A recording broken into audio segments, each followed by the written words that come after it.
How you doing, Internet? It's Bewildered back. I'm back after a kind of a long time not making any videos, but this time I'm doing something a little different. I'm here to talk about a song today, and I don't really see many people talking about songs on YouTube. Honestly, there's movie reviews, there's game reviews, there's game playthroughs. There's stuff like that. Which that's the stuff that I watch. I watch game reviews, trailer movie trailers. Stuff like that. I'm readjusting. I watch game playthroughs. I don't. The stuff I watch is not exactly educational. Which I know there is some educational stuff on the thing. On the YouTube machine. You know what? I'm gonna leave it right there. On the YouTube machine, but and I'm not sure what the views are on that. So I watched a video not too long ago on let's see, what was it? It was something for Microsoft Excel. I don't know. But back to what I was talking about. I've been listening to a song for a few days now, and that's just because how much I like it. And I've always kind of wanted to talk about songs like this when I felt like it. And I didn't talk about it when I first heard it, because I wanted to listen to it for a few days just to get a grasp on my thoughts on how I felt about it. And while I was thinking of what to say, I thought of something else I want to share with you, but I'll get to that. This song from Randy Houser is called "Like a Cowboy," and it's a song off his newest CD or album, however you want to say it. That I don't think he expected would hit like it did, because it's not the title track of the song. And I know he's got one song called like "Goodnight Kiss" or something like that. But I feel like a Cowboy has hit a little harder than he expected. And I just really like it. Me being a fan of, I love Gunsmoke. I love Western movies. For Christmas, my mom got me a DVD set type thing. There's a history of the Cowboy, and that I really like to watch. I haven't watched it all yet, just because I'm trying to soak it in. I don't want to watch it too fast and not remember any of it. That's just how much I like it. And then that brought another, that made me think of something else I wanted to talk about. Like a Cowboy is a really good song. I think you should go listen to it if you're a country music fan. If not, you should listen to it anyway. You should listen to it. My brain glitched. I'm sorry. If you're not a fan of country music, you should listen to it anyway, just because I think it's good to have an open mind. I try to listen to all kinds of music whenever I can. But I just listen to a lot of country music just because that's what I've always listened to. But another thing I thought of was I finally understand soul music. Not that I'm going to sing anything, but I understand what it means, and hopefully somebody watches this who wants to know what it means, and hopefully the explanation I give is more than enough. But I kind of thought of it listening to Randy Houser sing that song on the Grand Ole Opry, singing Like a Cowboy on the Grand Ole Opry, and I feel like I can tell that he's putting some real feeling into it. He's giving it all he's got, and he's on the stage with Lee Brice. And I'm pretty sure the third guy is Jared Neiman. I'm pretty sure. I'm not a huge fan of his, so I don't really know exactly what it looks like anymore. But you can just kind of tell he's really into it, and I don't know if it's just because I've been paying attention to that kind of stuff lately, or what. But I've been able to tell when they're really into their songs and putting their selves into the songs, and I feel like Randy Houser did it. And I feel like Lee Brice is I feel like he's a very emotional singer. He puts a lot of his heart and stuff into his songs. And I just realized this. I've never been a huge Lee Brice fan either. I liked Love Like Crazy. I like that song.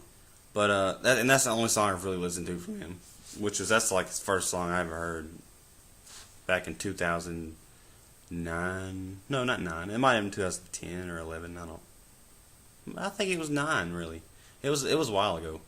Uh, but I could tell he's an emotional singer because he's like I said on the stage with Randy Houser and Jared Neiman, and they're all singing. Randy Houser sings like a cowboy. He starts off, and then Lee Brice and Jared Neiman come into it later, and they're kind of background singers. You know, when Randy Houser gets the cowboy note, cowboy, they kind of kick in and sing cowboy with him. They say that word with him. That's what a background singer does, isn't it? And at one point, they right after they say cowboy for one of the times, uh, Lee Brice is, I'm not sure if he's strumming his own his guitar, or if he's just kind of making a beat like a drum would. But his face, he gets a grimace on his face that I don't feel like belongs. It's like something like that. That looked nothing like Lee Brice, I know, but it was kind of a frown. I'm looking at myself to get it right. That kind of thing. I probably look derpy and stupid. But he's making this face. And this is not a fast-paced rock out song. It's not a very, loud song. It's Randy Houser's voice is loud, but it's not a rockin' song, you know what I mean? If you go listen to Randy Houser Whistling Dixie song, which is old-ish, and you listen to this song, you'll get what I mean. This is kind of a sad song. It's kind of an upbeat, rock song. And, just that kind of grimace on Lee Brice's face, I didn't feel like belonged, and I feel like he's just getting a little emotional over the song, which is completely fine. I think those singers are the best singers, the ones that put their emotions and soul into their songs, and that led me to the soul music thought. It's a little hard to explain, but right quick back to Lee Brice. Right after Randy Houser sings his song, Lee Brice sings "I Don't Dance," and it's one of his newer songs, I believe. And it's not a bad song because I listened to him sing it on the Grand Ole Opry, and while he's singing, his voice hits a high pitch squeak or squeal, kind of like that at the end of a note. And I think that's kind of a sign he's putting his emotions and soul into it. And just the way he sings, there's a huge red flag that he's a very emotional singer, and which is perfect. That means he's really trying. Where was I going? Soul music. I feel like soul music is one thing that's been lost to the generations of music. I feel like Johnny Cash and Willie Nelson, and I feel like that whole era hit it, or at least I know those two, and Waylon and Hank Jr. I know those two for sure hit it soul music on the head. And that's I don't know about anybody else really, just because I listen to them a lot. And some people don't know what soul music means, and it just means putting your emotions and soul and feeling into a song. Say you write a song, and it's one of your life experiences, or it's tied to one of your life experiences, other than just some story you made up, which is a song I'm writing now. It's some story. It's not really tied to my experiences, but I'm taking some cues from westerns I've watched.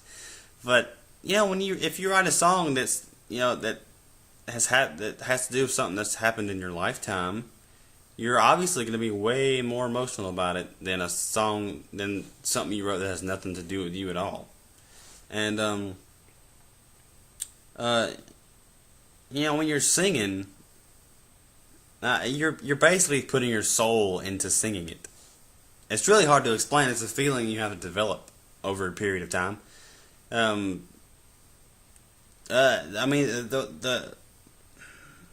The way I've discovered it, it's a feeling. I'm not while I'm singing, whatever I'm singing, I'm not. I don't have anything on my mind but the song and the note I'm hitting at the moment, and it's a feeling. It's a feeling in the middle of me. I feel like I can feel my soul singing it, you know.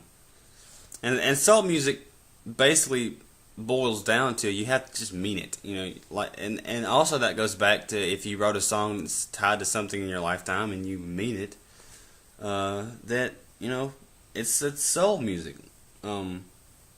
If you watched my video called Broken Hearts, that's you know, if you write a song about something like that, you're obviously going to put a lot of emotion into that. Because, you know, if you lose somebody that you were with for a very long time, you obviously have some stories. Maybe when they moved out of your house, they left something, and you don't know why they left it. In my situation, this person left a picture frame. You know, there's some picture frames that's a big frame with a bunch of little pictures that's made out of a bunch of little smaller pictures. But this person left a big white frame that I know she liked, and was one of her favorite frames, and she left it. There's a picture of me and her in it, and I don't know why she left that picture. I'm sure she has her reasons, and I'm not bashing her for leaving it. It's just I was just confused. And just say I wrote a song about why she left this picture, which I did think of. I'm gonna try. I'm gonna try that. But and in that song would be a lot of emotion and feeling because it's something that's happened. And I just realized that she left it. She moved out today officially, and I was listening to let's see.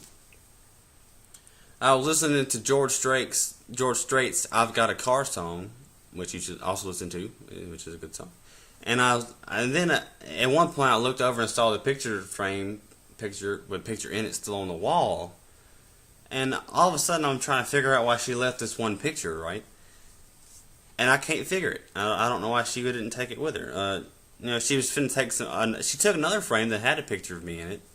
I took it out, but and it was a picture of around the same time period in our lives. So I don't know why she left it. But like I was saying, if I wrote a song about that frame or why she left that frame, it's over there. That's why I keep looking. That would be a very emotional, soulful song because it's something that hit me kind of hard when I noticed, hey, that frame is still here. And I noticed it's one of her favorite frames she's ever had. It's not a complicated frame. It's just a plain white frame. It's a nice frame. I'll spin you and show you if it's not too disorienting. Never mind the couch. See, my dogs get on that when I leave and go to work or class or school or whatever. Anytime I leave the house, my dogs like to get on the couch when I'm gone in this area and in this area. Not so much that area, but in this area. Some scattered showers. I'll stop. But that's just so they won't get up there. And this is, if I can get to it without making you throw up all over your monitor. See that? The big picture on the wall. Alright, gotta acclimate. That one. Right there. This one. Tracing it with my finger. That one. I don't know why she left that. I really don't. It's just, as you can see, it's just a simple white frame. There's nothing overcomplicated about that frame. And I'm sorry if I got kind of loud when I said that one. I was stretching, and that's a way more of a stretch than it looked like to you from where I'm sitting. But you know, if I wrote a song about it, there will be a lot of emotion in that song because I don't know why it's still on the wall. That was one of her favorite frames, and you know, I would be able to put a lot into that, and that's what makes songs great, is putting your soul into that song. Florida Georgia Line, which I am not a huge fan of, I would almost rather listen to anything else but them. They have a song called Dirt, which you should give a listen. It's a very good song. I'm a sucker for emotional, sappy songs. Those are my favorite kinds of songs. And that's another song that I'm not sure if they're putting soul into it. I'm not saying they're not. I'm not saying they are, because I haven't seen them do it live. I have no I have no urge to watch them sing it live just because I don't care for them. But that's one song you could put some soul into. I was listening to it one day and got a little emotional, just because I could kind of relate to it, that kind of song. Um, and that's where soul music starts. It starts where you understand how the person who's singing it is feeling. You understand their feelings. Let's say, all right, that Florida Georgia Line song "Dirt." It's about dirt, essentially, but they're singing this song. If you watch the video, it makes a lot more sense. It makes sense if you listen to it, but if you watch the video, it makes a lot more sense. The whole video is an old guy talking at his wife's funeral with his grandchildren around him, and basically he's talking about his wife that's done passed on, which that makes it a little more emotional, which I think might be they might be targeting a certain audience. But at one point in the video, he says the wife's name was Rosie. He said, I asked Rosie if she wanted to travel and see the world one day, and she said no. Why would I want to do that when the world comes right to my window? And talking about the land they live on and the dirt they live on, And if you have something like that, which I have land, and that's why I kind of got a little emotional listening to it, because I can relate to some of it. And that helps when you can relate to it. They might have a similar situation. They might just wrote it to make money. I'm not saying any one of them is for sure. It might be a little of both. I try to think of all scenarios, which is kind of hard sometimes. But when you try to sing a song, you want to put your feelings and soul to it. You want to sing what you feel, essentially. Say you've done something that you don't think you should have done, and I'm speaking from a little bit of experience here. And you decide to write a song about, I don't know, sinning or sin itself. And if you're in that moment where you did something wrong, where you messed something up, maybe, something like that. And if you write that song in that moment, it's gonna be a good song, probably. We're not all genius songwriters. I know I'm not. But if you write that song or that poem in that moment, you're gonna capture those feelings because you're feeling those feelings right then and there while you're writing that song, poem, story, short story, book, whatever you write. As opposed to when you're feeling it and then you wait a few hours or days and then write whatever you had in mind. It's not going to be of the same quality. You're not going to have as much heart in it as you did when you felt it initially. Because if you write it right when you're feeling these things, you're going to capture and bottle up all those emotions and all those feelings in maybe one line. I was writing a song at the moment when I felt like that, and I felt like I captured a lot in just about 7 or 8 lines, just because I wrote it while in the moment, while feeling those feelings, which is where songwriting comes from, which is where all songwriting, I believe, the good ones, which is where the good songwriters, that's where their source material comes from, is their feelings and being in the moment. Or, I'm sure some people are able to, recall back to whatever moment it was, and write good. But I feel like the best writing comes in the moment. Let's say you had a dog that died. I don't know, I'm spitballing here. If you just lost that dog, and then while you're sad, you write a song about it, or a poem, it's going to have a lot of heart in it, and it's going to be easier for your audience or whoever's reading that to feel what you're feeling because you're feeling it while you wrote it. And that could be soul writing, I guess, soul poems, I don't know. But, soul music, soul poems, whatever you want to call it, it's basically you write it and you feel it when you write it. You write whatever lines you got, you write whatever you got to write down, and then you read it, and then it hits you, and then after you read it, that feeling you had at the start hits you again. It hits you, you know, after you have felt it, and you read it again, and it hits you again. Like one song that I'm started to write. I wrote the first little bit of it while I was feeling this way, and then I read it a few days. It might have been even a week later, and when I read it, it hit me again. And that is a big red flag that you have written a soulful song or a soulful poem. And each time I wrote that, like at least 2 weeks ago, and every time I read it, I could read it back to back, you know, and the feeling I had in that moment still hits me. And I think that's a big thing that people overlook when they're trying to write poems and songs and stories. I had a friend one time tell me it's easiest to write when you're not trying to, and I wrote that song, that's only 7 or 8 lines so far, when I wasn't trying to. I was upset about something, you know, and then I was like, you know, I'm going to write this. And it just all came to me very quickly. And I'm not trying to brag. I'm very glad God gave me those words to put on that paper. But the fact that I can read it over and over again and that feeling hits me each and every time is amazing. And that's where you have to start if you're trying to write something soulful. You have to be sure that when people read it, that feeling that you got hits them every single time, regardless if they read it back to back to back to back, or regardless if they read it a year or 2 later. That feeling still needs to hit them. You know, still needs to strike a chord. And it needs to inspire the feelings you had when you wrote it. I mean, that's how you get stuff out there. That's how you get noticed.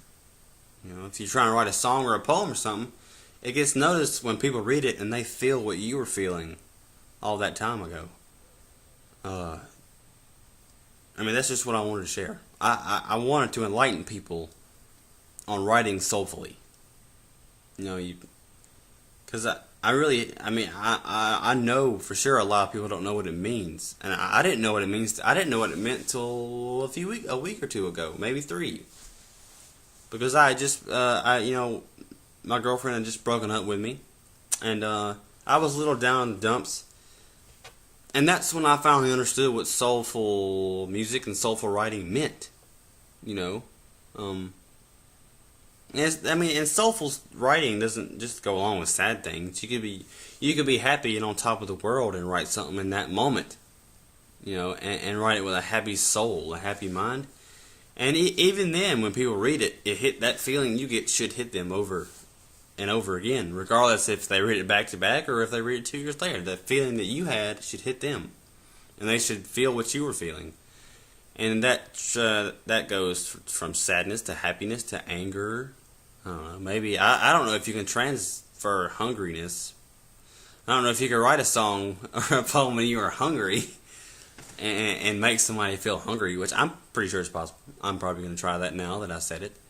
Because I know if you're struggling for food, and maybe, I don't know, maybe you're hungry and you don't really have too much money to buy food with, that feeling of helplessness probably comes in a little bit, you think? You know, you get the feeling of, you get the feeling of, I'm having a hard time buying food and I'm hungry right now. And you write a song called Hungry. Maybe. I don't know.